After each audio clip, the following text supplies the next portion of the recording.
Right, so I'm at Comic-Con 2013 in San Diego with Tim Laws of Prop Store, and he's going to talk to us about some things they have on display today and just Comic-Con in general. So, hey Tim. Hey, how you doing? Hello viewers. We'll start with this artwork from The Mist. It was originally done by Drew Struzan. In the movie, the character is a conceptual and poster artist, and they set this studio up to look like Drew Struzan's actual studio. So the artwork's for the Stephen King story, the Dark Tower, trilogy. It's a series of about 7 books now. So and the main character is modelled on Clint Eastwood. So with Clint Eastwood, Stephen King, Drew Struzan, and Frank Darabont all together, it's a combination that I really like. The painting itself is deliberately made with water-soluble paint, so that the special effects scene where the tree crashes through the window and the rain comes in, all the painting gets destroyed, and it's all cut up and kind of strange looking as well. So I really like that. I really like that particular piece. Yeah. Another really nice item we've got here is this crystal from Superman 2. This is from the Fortress of Solitude. Beautifully made crystal. It's really in good shape. It hasn't aged or coloured. It's beautifully lit in this display. And this is one of the ones that Gene Hackman was playing with in the Fortress of Solitude when Christopher Reeve switches between Superman and an ordinary man. Cool. Getting a lot of comments about the Return of the Jedi artwork. It's by Roy Carnan. It's virtually an unknown piece. We've got about 4 of these storyboards. They're all done in watercolor wash, and as you can see, they're absolutely beautiful.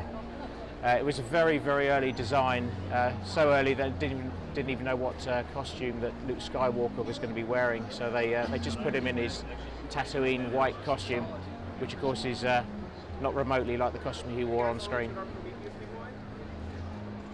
So this is your centerpiece thing on display Yeah, this this year. is our big one for this year. Last year we had the John Hurt spacesuit.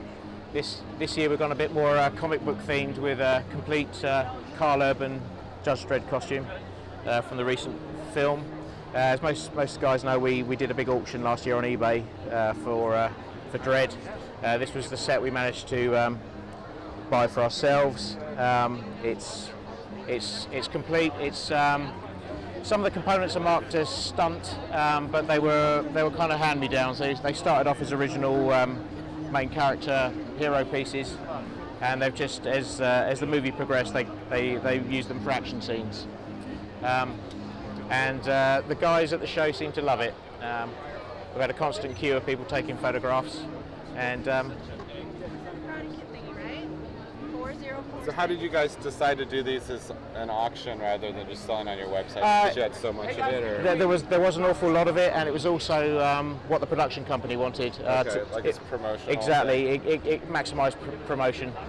I don't think eBay is an ideal way to sell movie props and costumes, but it seems like the general public prefer to play with auctions. Okay, so Tim, this is my favorite thing you have on display at Comic-Con this year. It's the motion tracker. Possibly my favourite thing too. This is the original Hero motion tracker from Aliens. It's the practical version. As far as we know, it's the only one original one that has survived production. As you can see, with all the components and circuit boards in there, that is what it took to power the tracker or make the tracker work in 1986. The box for the screen on the side of the tracker is slightly longer than what most people were familiar with to help house the screen that's in there. All that mechanism ran out the back of the screen to a control unit and a U-matic tape player, which ran the famous sort of radar type graphics which everybody's familiar with. So rather than power this up again and risk harming the original components, we've set up a modern LED screen there showing the original graphics. Very cool. And it's just amazing that you put it on such a tiny screen. In fact, you could have it on an iPhone or something now, and it took like 3 guys to run this thing on set. Wow. And I also wanted to ask you about the taxi driver hand. Sure, no, that's a cool piece because that's for two reasons really. Firstly, it's the first piece we've ever had by makeup man Dick Smith. Now, Dick Smith is arguably the greatest of all the special effects makeup men, perhaps him and Stuart Freeborn together. And we've also never had a piece from Taxi Driver before. So this was a special effects piece from the end of the movie when Robert De Niro breaks into the apartment and takes care of all the drug dealers. So it's in amazing condition. We're really happy from something that's so old has survived so well. Yeah. So now you guys have done Comic-Con for several years now. This is year 6. Yeah, this is year 6 for us. Any thoughts on the show over the years? It seems a bit different this year. Today seems less crowded. Today's the last day. It seems less crowded today, but I'm told it's record numbers through the doors again. I think it seems to have spread into San Diego town a lot more this year. There's marquees, nightclubs, restaurants, hotel lobbies have all been taken over by Comic-Con this year. So I think that may be a deliberate ploy to get people out of the main exhibition hall. Yeah. But it's still great. We've had lots of great people come visit us here, and just love it. It's so much fun.